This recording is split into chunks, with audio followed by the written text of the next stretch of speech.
Oi, alunos do sexto ano, sou o professor Marcos para mais uma aula de arte. Tudo bem com vocês? Espero que sim, e torcendo para que logo tudo volte ao normal. O importante é não pararmos, um ajudando o outro, que em breve venceremos esses desafios. Hoje nossa aula volta ao tema do corpo humano nas artes. Vamos descobrir que podemos transmitir mensagens com o nosso corpo. Em algumas situações, o corpo fala, comunica e expressa pensamentos e sentimentos. Uma forma de expressar é através de gestos. Observe essa imagem. O que transmite esse gesto? Fácil, né? Esse gesto expressa um sentimento amoroso. A expressão do nosso rosto também comunica o que pensamos e o que sentimos. Quando sorrimos, significa que estamos bem. O corpo também se expressa quando reage a um estímulo. Assustamos com barulho, dançamos ouvindo uma música. Diferentes manifestações do nosso estado de espírito são expressadas pelo corpo. Também nos expressamos pela forma como nos vestimos ou pelo modo como nos enfeitamos. Observe essa imagem. Essas pessoas nem precisam dizer que se pintaram para torcer pela seleção brasileira em dia de jogo de Copa do Mundo, não é mesmo? A imagem e o contexto já deixam isso bem claro. Cada povo, cada grupo tem um jeito próprio de se vestir e de se enfeitar.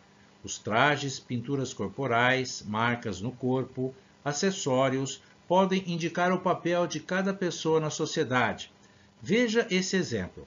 A tatuagem faz parte da cultura do povo Maori, formado pelos primeiros habitantes das ilhas da Nova Zelândia. O padrão de pintura corporal permanente do povo Maori, chamada Moco, caracteriza-se por desenhos constituídos de linhas curvas e espirais. A esse tipo de desenho chamamos motivo tribal, por estar associado a padrões de tatuagens encontradas em diferentes povos não europeus pelo mundo. Os povos Maori tatuavam até o rosto e quanto mais nobres se tornavam, mais tatuagens recebiam. Quando os ingleses chegaram na Nova Zelândia, esse tipo de tatuagem chegou a ser proibido. Mas atualmente os Maori voltaram a se tatuar dessa forma para demonstrar identificação com a cultura dos seus antepassados.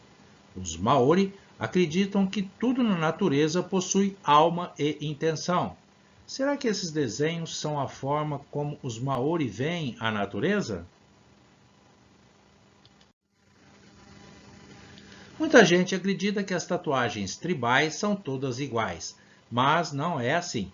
Esses padrões de desenho são diferentes de povo para povo porque representam a identidade de cada etnia. E o que é uma etnia? Etnia é um povo que compartilha de mesma origem, língua, religião e tradições. Mesmo as pinturas dos indígenas da América do Sul, incluindo os indígenas brasileiros, se diferenciam de etnia para etnia. Vamos conhecer um pouco da pintura corporal do povo Yanomami. As aldeias Yanomami localizam-se nos estados do Amazonas e de Roraima, na fronteira com a Venezuela também. Existem hoje 35 mil Yanomami. Assim como outros indígenas brasileiros, os Yanomami realizam pinturas e perfurações corporais como forma de comunicação e também de demonstrar beleza. Além disso, enfeitam-se com braceletes feitos com plumas de pássaros. O que chama mais atenção no modo como eles se enfeitam é a tradição de furar a orelha, o nariz e os lábios para colocar lascas de bambu. Mas não é também comum entre nós o uso de brincos e piercings? No caso dos indígenas, as pinturas e os enfeites estão ligados a comemorações e a rituais sagrados. Nesses rituais, como o da passagem da infância para a vida adulta, os adornos são colocados, retirados e recolocados de acordo com as tradições de cada faixa etária. Na pintura corporal, os indígenas brasileiros elaboram as tintas com frutas e sementes. Em geral, usam apenas duas cores. Com o pó da semente do urucum, fazem a tinta vermelha. Fervendo ou triturando a polpa do fruto verde do jenipapo, fazem uma tinta transparente que depois de algum tempo se torna preta. Mas, ao contrário da tatuagem do povo maori da Nova Zelândia, a pintura corporal dos indígenas brasileiros não é permanente. Esse tipo de tinta desaparece depois de alguns banhos. O padrão das pinturas dos Yanomami utiliza traços e formas geométricas. Identifica os Yanomami diferenciando de outras etnias. Os desenhos ou grafismos, como a gente chama, remetem a elementos da natureza. Nessa imagem, observamos padrões em que os indígenas buscam imitar a pele de cobra e de lagarto, pele de onça. Os indígenas também buscam representar alimentos como o feijão e o milho, além das estrelas. Você já conversou com um indígena?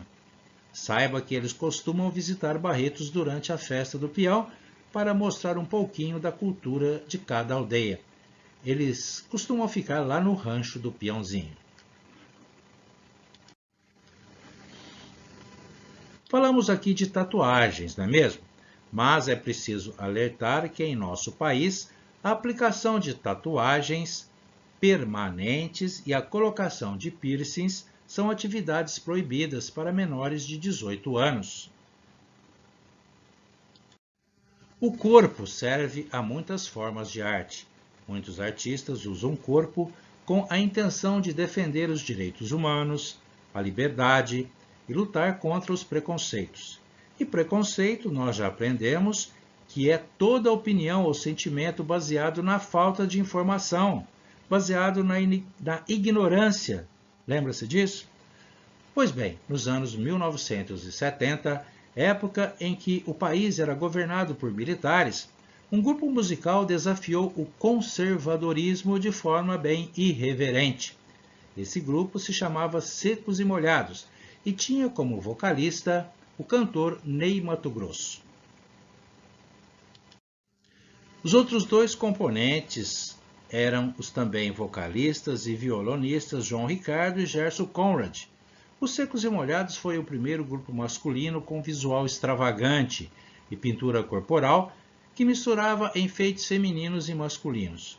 O trabalho do grupo, reunindo música e dança, questionava identidades, misturando fantasia e realidade.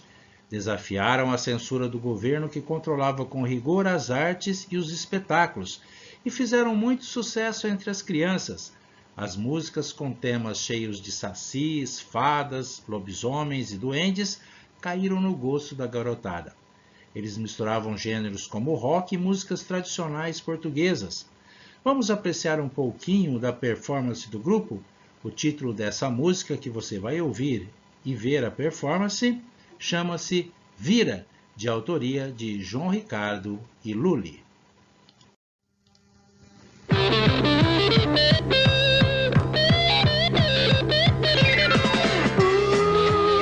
gato preto cruzou a estrada, passou por debaixo da escada, e lá no fundo azul, na noite da floresta, a lua iluminou a dança, roda, a festa, vira, vira, vira, vira, vira, vira, homem, vira, vira, vira, vira, lobisomem, vira, vira, vira, vira, vira, vira, homem, vira, vira.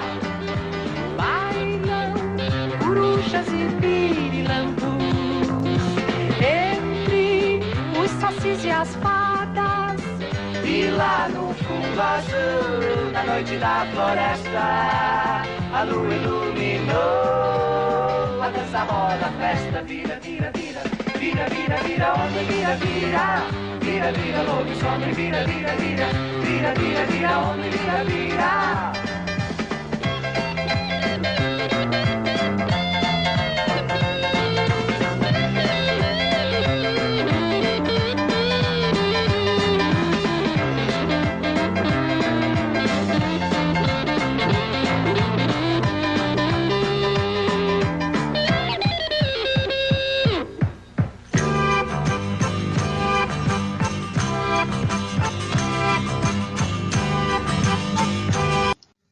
E aí, gostaram dos secos e molhados?